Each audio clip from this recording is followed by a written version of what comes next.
What's up mga kaguro at mga mag-aaral?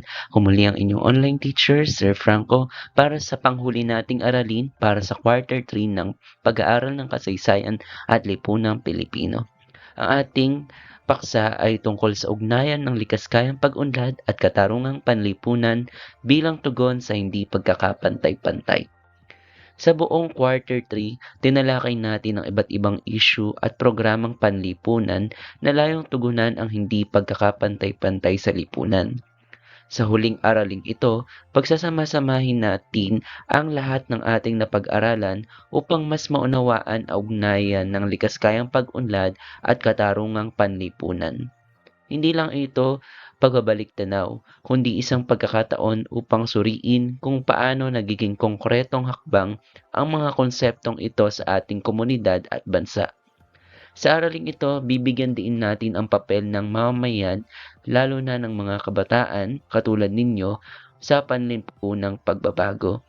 Ipapakita rin na ang kaunlaran ay hindi lamang nasusukat sa ekonomiya, kundi sa kalidad ng buhay ng bawat Pilipino. Narito ang mga layunin na maaaring gamitin ng mga guro sa paggawa ng kanilang banghay-aralin. Magsagawa muna tayo ng paunang gawain. I-search mo. Bawat grupo ay bibigyan ng kategorya, pandaigdig o panlokal. Gamit ang internet ay hahanap ng 5 halimbawa ng suliranin sa kanilang kategorya.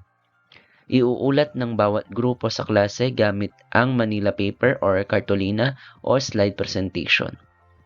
At sasagutin ang mga sumusunod na pamprosesong tanong. Una, alin sa mga halimbawa ang madalas nating maranasan araw-araw? Ano ang kaibahan ng pandaigdig na suliranin sa panlokal? Paano nakakatulong ang pagbibigay ng halimbawa sa mas malinaw na pag-unawa ng isang issue? Umpisa na natin ang talakayan. Talakayin muna natin ano ang likaskayang pag-unlad at katarungang panlipunan. Ang likaskayang pag-unlad ay tumutukoy sa kaunlarang tumutugon sa pangailangan ng kasalukuyan nang hindi isinasakripisyo ang kakayahan ng susunod na henerasyon o ang tinatawag nating sustainable development. Samantala, ang katarungang panlipunan ay ang patas na pamamahagi ng yaman, oportunidad at serbisyo sa lahat ng sektor ng lipunan. Kapag walang katarungang panlipunan, ang kaunlaran ay napapakinabangan lamang ng iilan. Kapag walang likaskayang pag-unlad, pansamantala lamang ang progreso. Kaya't magkaugnay ang dalawang ito. Ang tunay na kaunlaran ay dapat makatarungan at ang katarungan ay dapat pangmatagalan. Bago nating tuluyang talakayin ang ating kasalukuyang aralin, balikan muna natin ang mga nauna nating napag-aralan ngayong quarter 3. Isintesis natin ang mga programang tinalakay. Una narito ang SDGs o ang Sustainable Development Goals bilang isang pandaigdigang tugon. Ang Sustainable Development Goals ay ang pandaigdigang plano upang tugunan ang mga pangunahing suliranin ng sangkatauhan. Ito ay may 17 layunin.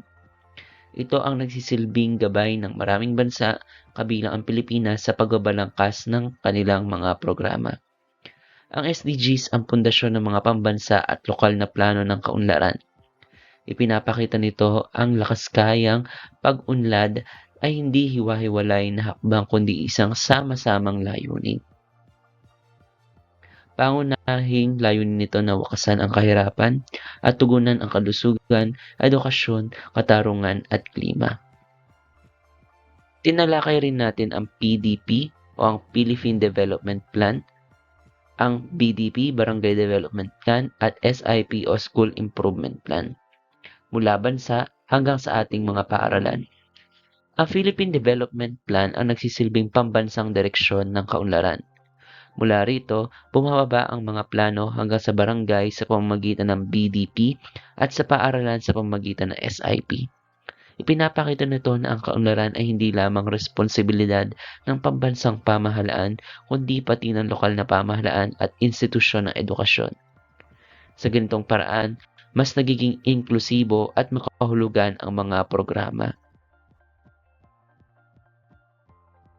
Tinalakay din natin ang mga programang panlipunan bilang tugon sa mga issue ng ating lipunan dito sa ating bansa. Ang mga programang ito ay konkretong halimbawa ng katarungang panlipunan sa aksyon.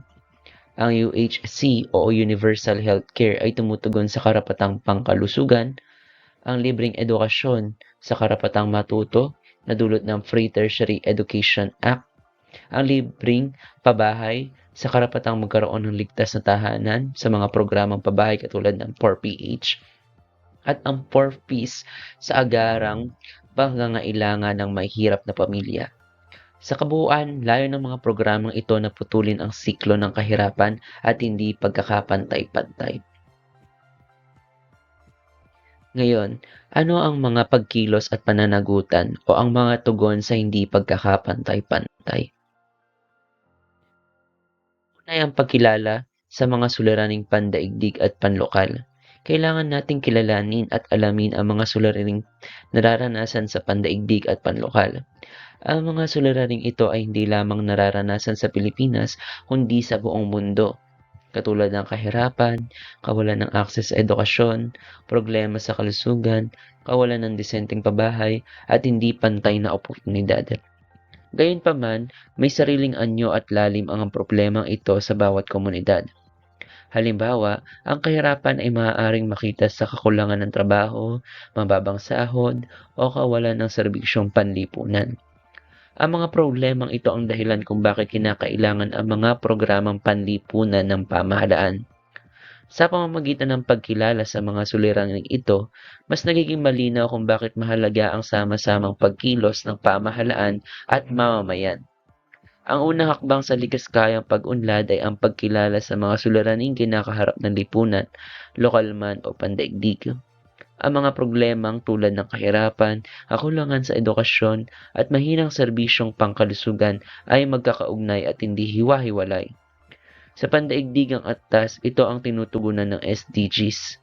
Habang sa lokal na antas naman ay sinasakatuparan ito sa pamamagitan ng mga programa ng pamahalaan. Mahalaga ang pagkilalang ito upang maunawaan na ang kaunlaran ay hindi pantay-pantay na nararanasan ng lahat. Sunod ay ang proaktibong pakikilahok sa pamahalaan at mga advokasya. Matapos makilala ang mga suliraning panlipunan, dapat tayong makilahok sa pamahalaan at sa mga advokasya. Hindi sapat na alam lang natin ang mga programa, mahalaga na makilahok tayo. Ang pakikilahok sa barangay assemblies, youth organizations, at community projects ay konkretong paraan ng pakikibahagi. Sa simpleng pakikilahok, nagiging bahagi tayo ng solusyon. Dito nagsisimula ang tunay na panlipunang pagbabago. Hindi sapat ang kaalaman lamang tungkol sa mga issue. Mahalaga rin ang aktibong pakikilahok ng mga mamayan. Ang proaktibong pakikilahok ay nangangahulugang hindi tayo nananatiling tagamasid lamang.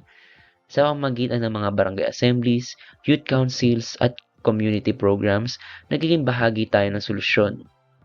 Ang pakikilahok ay anyo ng pananagutan bilang mamamayan at konkretong pagsasabuhay ng katarungang panlipunan. Panlipunang pagbabago bilang proseso. Ang panlipunang pagbabago ay hindi nangyayari sa isang iglap. Ito ay bunga ng tuloy-tuloy na pagkilos, edukasyon at pakikipagtulungan. Kahit ang maliliit na hakbang tulad ng pagbahagi ng kaalaman o pagtulong sa komunidad ay malaking ambag sa pangmatagalang kaunlaran. Mahalaga ang tiyaga at paninindigan sa layunin.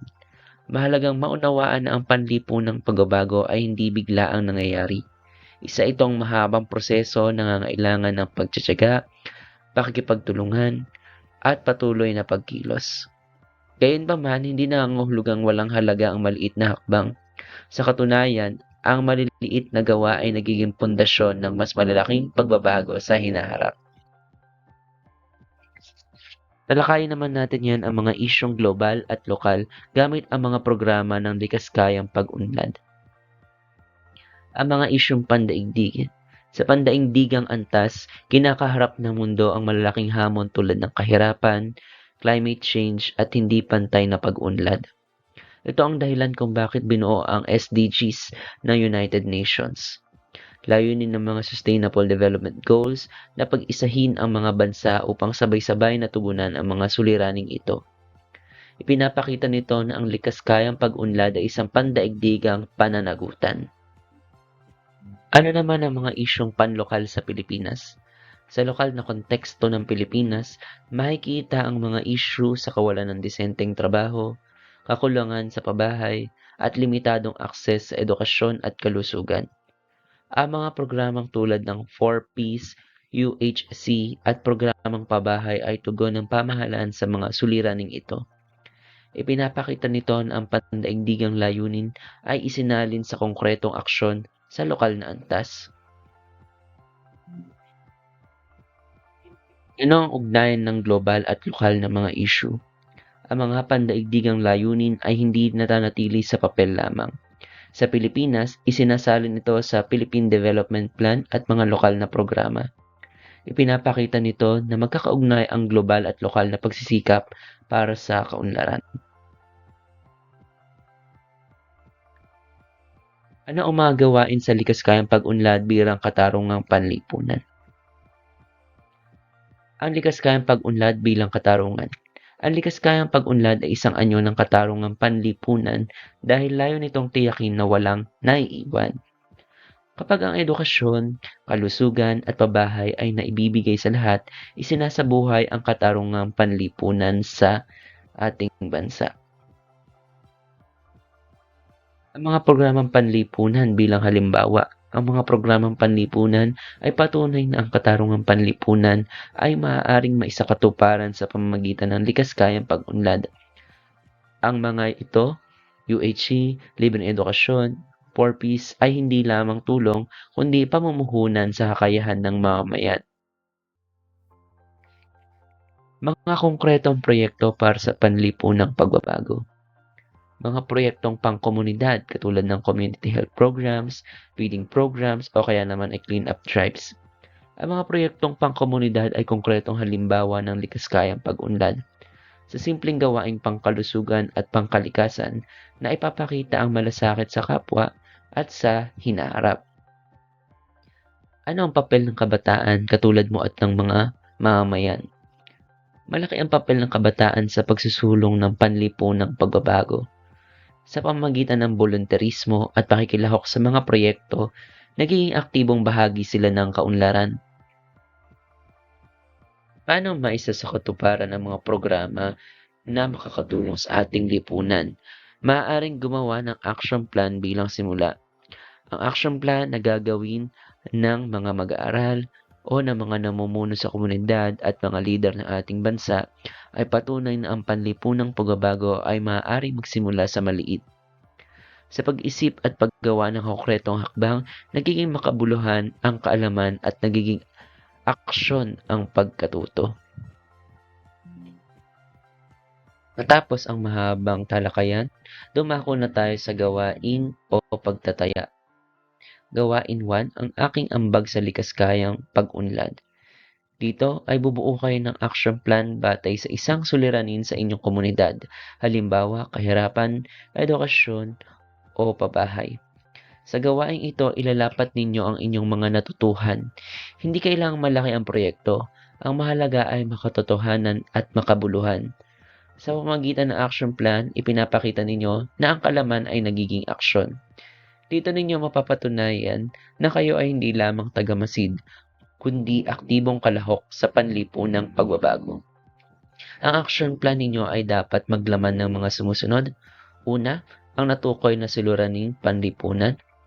Pangalawa, ano ang kaugnay na programa base sa mga ating na ipatalakay sa mga nakaraang aralin?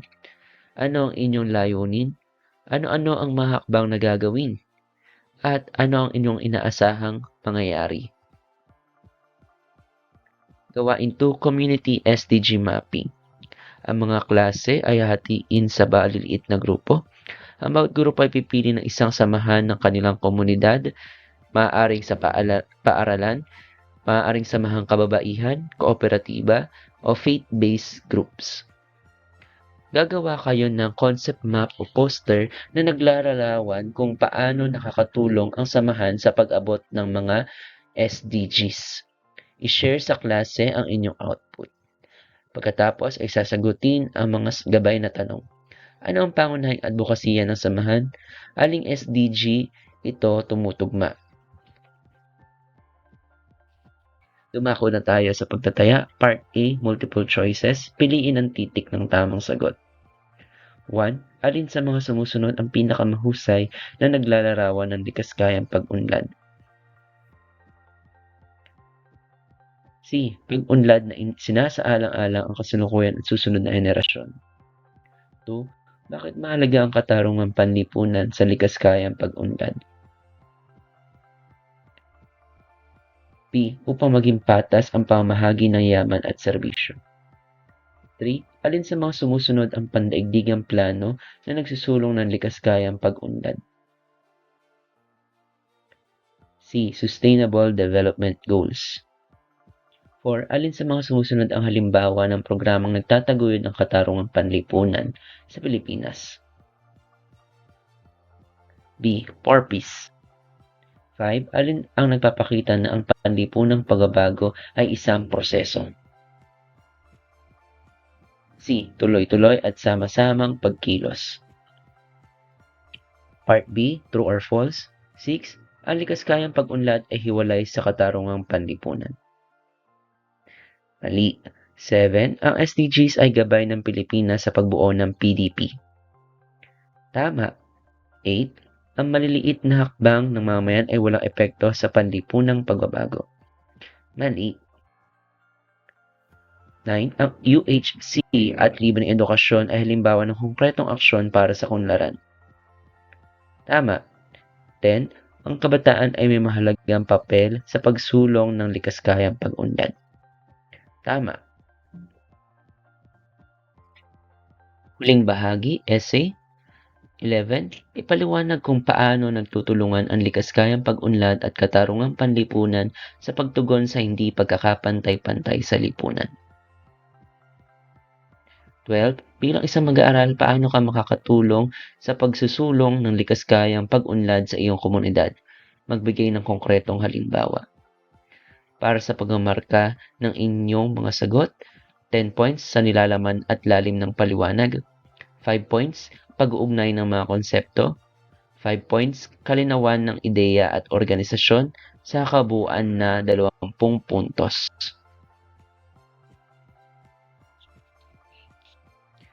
Sa pagtatapos ng Quarter 3, naway mas malinaw na sa inyo ang kahulugan ng likas-kayang pag-unlad at katarungang panlipunan.